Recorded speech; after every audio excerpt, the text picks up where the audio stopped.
আজকে একটা রিপোর্ট দেখছি যে ৪ জন কারাবন্দী সাংবাদিকের ব্যাপারে আন্তর্জাতিক একটি সংগঠন, সেটি হচ্ছে committee to protect journalist, CPJ, তারা মুক্তি দাবি করেছেন।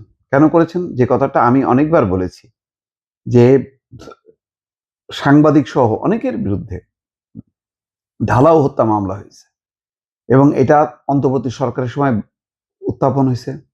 আইন উপদেষ্টা বারবার বলেছেন তিনি দেখছেন, দেখবেন, দেখেননি। স্বরাষ্ট্র উপদেষ্টা একইভাবে বিষয়টা এড়িয়ে গেছে। কিন্তু এই যে এড়িয়ে যাওয়া হচ্ছে, এটা তো মানবাধিকারের লঙ্ঘন। হ্যাঁ, আপনার রাজনৈতিক যদি বিবেচনায় আনা হয় তাহলে তাদের অপরাধের শেষ নেই। তাদের যদি অপরাধ থাকে, যদি ঘুষ, দুর্নীতি, অন্য কোনো ঘটনা থাকে, আমি বারবার বলেছি যে সেই বিষয়ে সুনির্দিষ্ট মামলা করতে হবে। কিন্তু এই যে গণভাবে জুলাই হত্যা মামলা ঢুকাই দেয়া বিভিন্ন জনকে, তার মধ্যে এই যে সাংবাদিক ফারজানা শাকিল, শাকিল আহমেদ, মোজাম্মেল বাবু, শ্যামল দত্ত, আমি তাদের পক্ষে কিন্তু সাফাই গাইছি না। বহুবার আমি তাদের সমালোচনা করেছি। তারা যখন নাকি কারাগারের বাইরেও ছিলেন, তখনও তাদের সাংবাদিকতা নিয়ে তাদের একেবারে সেই হাসিনা কেন্দ্রিক যে দলীয় মনোবৃত্তির সাংবাদিকতা, যেখানে ৫ বছর পর পর সুষ্ঠু ভোট, নিরপেক্ষ ভোটের পক্ষে তাদের আওয়াজ নেই, অন্তত সেই বিষয়ে, এবং সংবাদ সম্মেলনে তাদের বিরক্তিকর একেবারে দলীয় আনুগত্যের যে প্রশ্ন, তাদের প্রেজেন্টেশন, এগুলি অনেককে আহত করছে।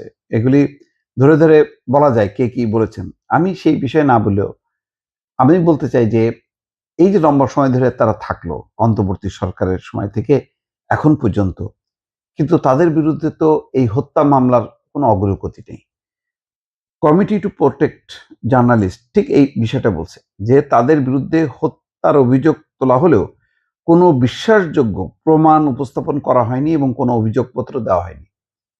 তাহলে তাদেরকে আটক রাখা, এটা কি আইনের লঙ্ঘন না? মানবাধিকারের লঙ্ঘন না? এটা আমার প্রশ্ন থাকলো। এবং আমি অনেকবার বলেছি, যখন নাকি আনিস আলমগীরকে, তারপরে মঞ্জুর আলম পান্না, তখনও বলেছি যে তাদেরকে প্রতি তো অন্যায় করেছে ইউনূস সরকার প্রতিহিংসাবশত। এর আগে রাজনৈতিক কারণে যে সাংবাদিকদের অ্যারেস্ট করেছে তাদেরকেও কেন আটক রাখা হচ্ছে? শুধু তাদের বেলায় না, আমি সবার বেলায় বলেছি যে গণহারে মামলা দিয়ে বিরোধী দলের নেতা কর্মী, মানে আওয়ামী লীগের নেতা কর্মী, তাদেরকে জেলে আটক রাখাটা এইটা কোনোভাবেই উচিত না। নিশ্চয়ই এদের মধ্যে অনেকে আছে যাদের বিরুদ্ধে পরিষ্কার অভিযোগ আছে, তো সেই সব অভিযোগগুলোতে মামলা হোক। যদি জামিন হয় তা ঠিক আছে, তারা জামিনের বাইরে আসবে, তারা আদালত ফেস করবে। আওয়ামী লীগের সময় এরকম অনেক নেতা, সব তো একবারে জেলের মধ্যে ছিল না, অনেক নেতা জেলের বাইরে থেকেও তারা মোকাবেলা করেছে, প্রায় প্রতিদিন আদালতে হাজিরা দিয়েছে। হাবিবুন নবী সোহেল তো 450 না 500 মামলা ছিল। বলতো যে তার মানে দিন শুরু হতো আদালত দিয়ে এবং মানে শেষ হতো আদালত পাড়া দিয়ে। এক আদালত থেকে আরেক আদালত, এক কোর্ট থেকে আরেক কোর্ট, এইভাবে ঘুরতো। তো সেই জায়গা থেকে এখন যাদেরকে গ্রেপ্তার করা হয়েছে, যেই আম সাংবাদিকদের, বিশেষ করে যাদের জন্য আ প্রোটেক্ট জার্নালিস্ট, সিপিএ যে মানে বক্তব্য রাখছে, তারা বলছে যে বাংলাদেশে নতুন প্রশাসনের ১ম মাসগুলো সংবাদপত্রের স্বাধীনতার বিষয়ে উৎসাহব্যঞ্জক ইঙ্গিত দেওয়া হয়েছে। অন্তর্বর্তী সরকারের অন্তর্বর্তী সময়ের কর্মকাণ্ড থেকে নতুন সরকারের প্রধানমন্ত্রীর প্রকাশ্য দূরত্ব বজায় রাখাকে ব্যাপকভাবে স্বাগত জানানো হয়েছে। হ্যাঁ, প্রতিহিংসা যেই চর্চা করেছে, যেটা বা অন্তর্বর্তী সরকার, সেটা আনিস আলমগীর মুক্তির মধ্য দিয়ে, মঞ্জুর আলম পান্নার মুক্তির মধ্য দিয়ে এটা প্রমাণ হয়েছে যে না, সরকার এই ধরনের প্রতিহিংসা বিশ্বাস করে না। কিন্তু তাদেরও আগে যারা গ্রেপ্তার হলো, তাদের ব্যাপারে কি হবে? এটা ব্যাপারে একটা বক্তব্য দিতে হবে। কারণ সরকারের কিন্তু আস্তে আস্তে মধুচন্দ্রিমা শেষ হয়ে যাচ্ছে।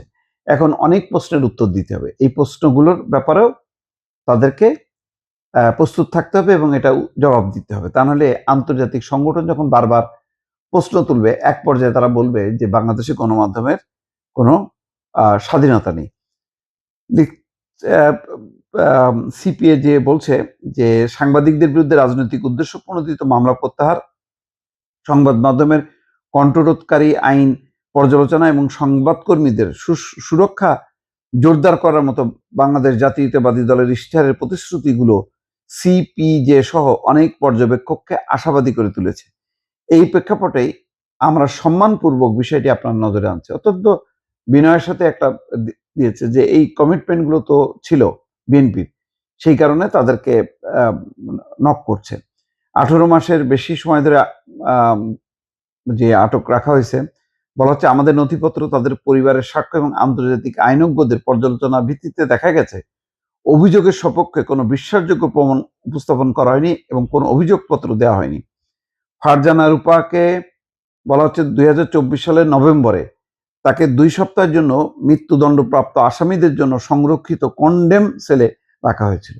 এটা একেবারেই অন্যায়, অনুচিত। শ্যামল দত্ত 2024 সালের 16 সেপ্টেম্বর গ্রেপ্তার হওয়ার কয়েকদিনের মধ্যে তার স্ট্রোক হলেও তাৎক্ষণিকভাবে পরিবারকে জানানো হয়নি। তার হৃদরোগ এবং মারাত্মক স্লিপ অ্যাপনিয়ার ইতিহাস রয়েছে, যা কারা হেফাজতে আমলে নেওয়া হয়নি। মোজাম্মেল বাপুর ব্যাপারেও বলা হয়েছে যে সেপ্টেম্বরে একই দিনে তাকে গ্রেপ্তার করা হয়েছিল। 2023 সালের শেষের দিকে তার প্রোস্টেট ক্যান্সার ধরা পড়ে এবং একটি বড় অস্ত্রোপচার করা হয়, তবে পরবর্তী প্রয়োজনীয় চিকিৎসা তিনি পাচ্ছেন না, যা তাকে ফের ক্যান্সারে আক্রান্ত হওয়ার ঝুঁকিতে রেখেছে। তো যাই হোক, তাদের তো বয়স হয়েছে, মানে তাদের স্বাস্থ্যের অবস্থা খারাপ।